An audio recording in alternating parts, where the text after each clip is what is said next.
Morning, dear students. Dear students, this is Atul Tyagi. This is class 12 physics, and we are studying here chapter 4. Dear students, in today's video, we will study force on a moving charge in a magnetic field. So let's start our video. Force on a moving charge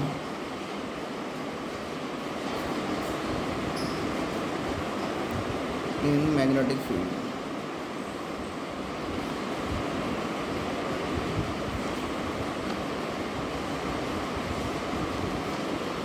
dear friends, जब किसी magnetic field में कोई positive charge move कर रहा होता है किसी velocity v के साथ, तो उस पर एक फ़ोर्स लगता है। ठीक है, ये फोर्स इसलिए लगता है क्योंकि आपको पता है कोई भी चार्ज पार्टिकल जब मूव करेगा तो जाहिर सी बात है उसके चारों ओर मैग्नेटिक फील्ड क्रिएट होगा। अब जब उसके चारों ओर मैग्नेटिक फील्ड क्रिएट हो रहा है, उसका खुद का मैग्नेटिक फील्ड हुआ और वो जिस मैग्नेटिक फील्ड में मूव कर रहा है, तो डेफिनेटली वहाँ पर किसी ना किसी टाइप का एक फ़ोर्स तो लगना निश्चित है। ठीक है, तो ये फोर्स जो दिया जाता है F equals to Q vector V cross vector V से दिया जाता है। और जब हम इसे वेक्टर प्रोडक्ट हटाते हैं तो आपको पता होता है कि वहाँ पर साइन थीटा इंट्रोड्यूस हो जाता है। तो लिखना स्टार्ट करते हैं। If a positive charge Q moving with a velocity vector v in an external magnetic field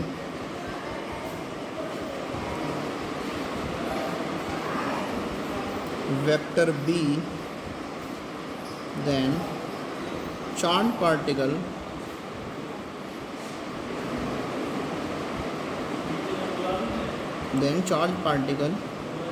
experiences a force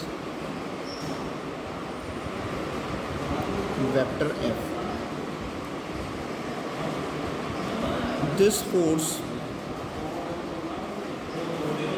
is given by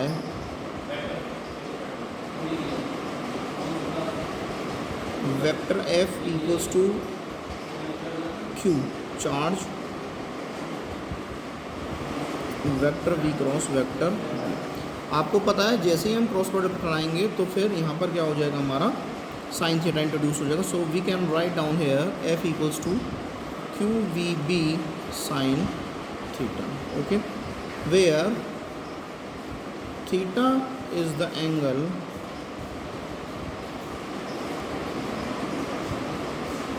between vector v and vector b। ध्यान रखना है ये जो थीटा एंगल है v और b के बीच में, ना कि q और v या q और b के बीच में नहीं है, v और b के बीच में। Okay,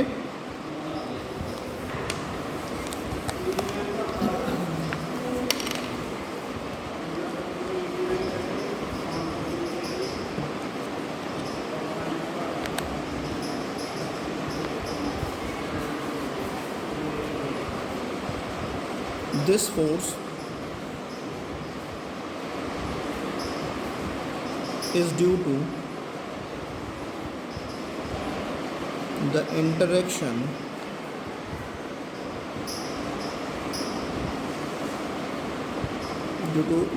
between the magnetic field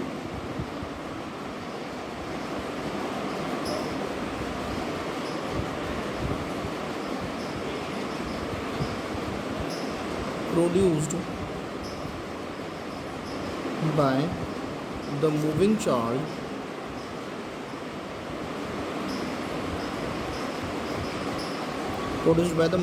charge and applied magnetic field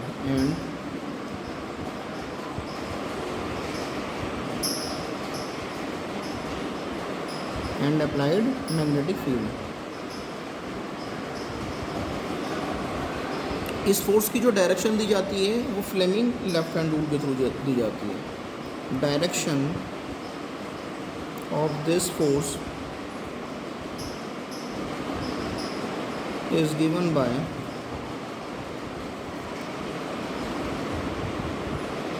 Fleming left hand rule, Fleming left hand rule. Okay, अब ये फ्लेमिंग लेफ्ट हैंड रूल क्या है उसको देख लेते हैं।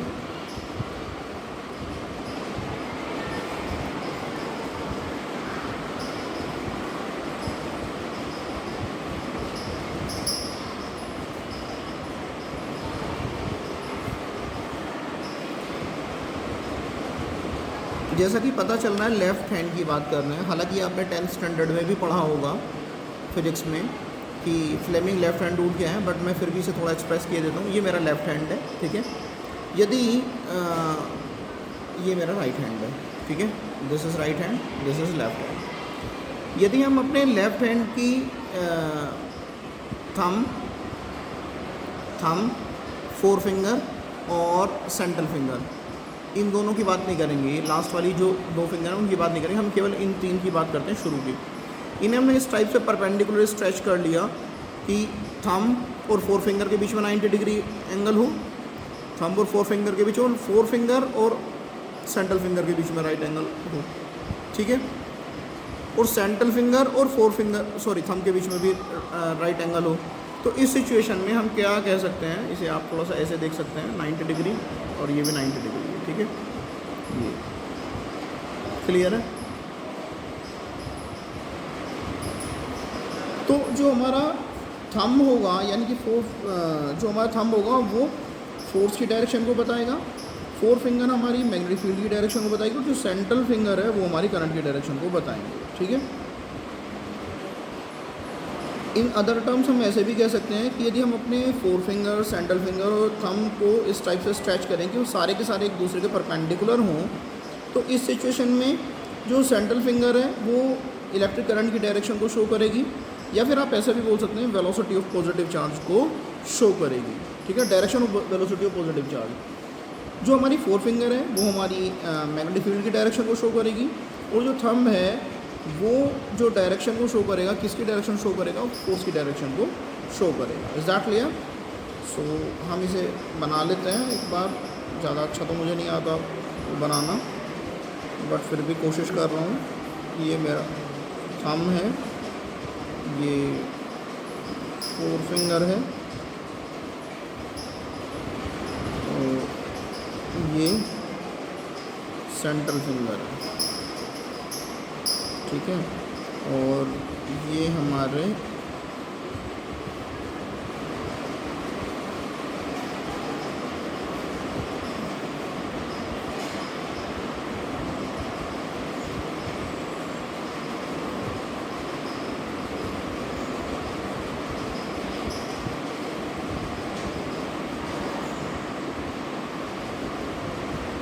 ज़्यादा मोटी हो गई है, ठीक है।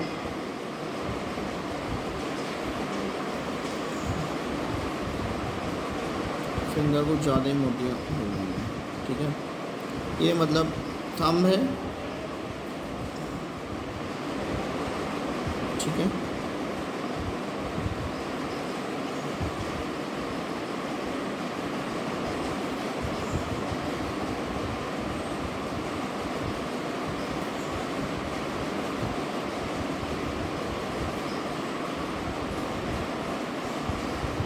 ये फोर फिंगर है,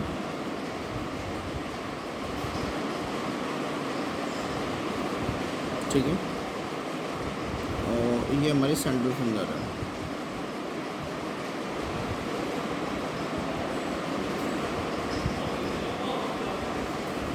थंब किसको शो कर रहा है, फोर्स को शो कर रहा है,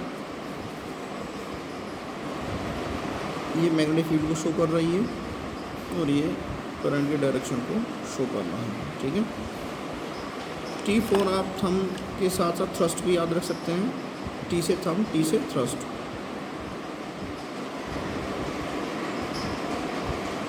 F से फोर फिंगर और F से फील्ड याद रख सकते हैं, ठीक है, और C से सेंट्रल फिंगर, C से करंट भी याद रख सकते हैं। थ्रस्ट मतलब फोर्स, ठीक है। तो T four thumb, for thrust यानी कि फोर्स, थ्रस्ट या फोर्स। एफ से फोर फिंगर,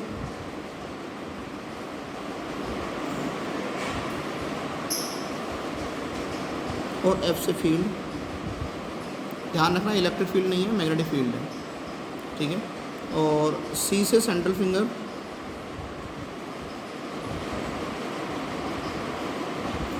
और C for current. Current means electric current, okay.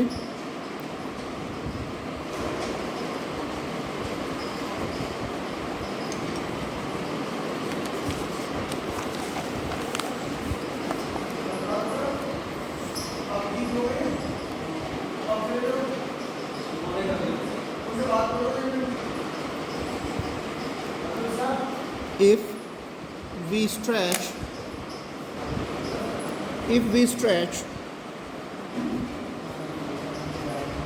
the forefinger comma central finger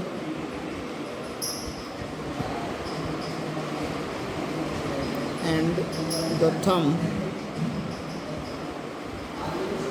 of left hand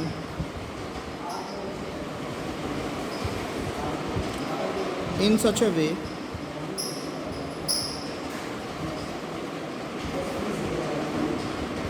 that they are mutually perpendicular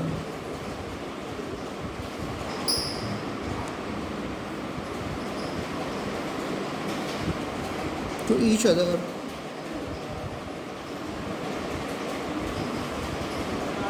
then the forefinger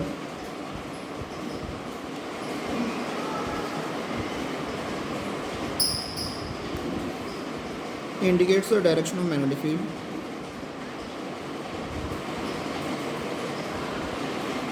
Indicates the direction of magnetic field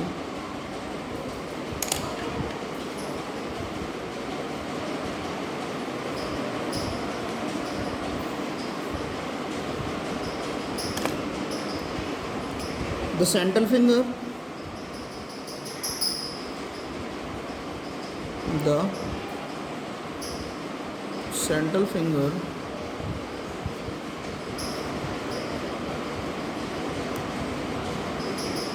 the central finger indicates the direction of electric current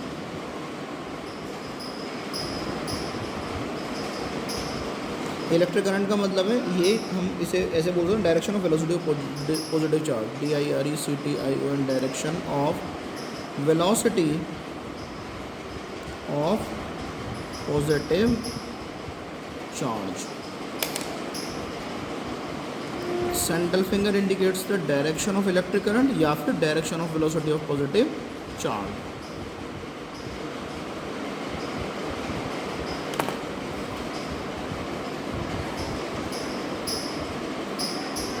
And the thumb indicates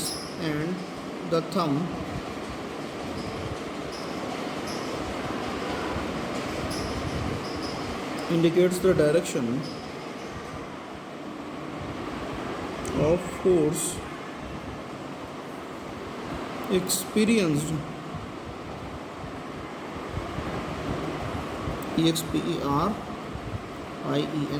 experienced by the charged particle.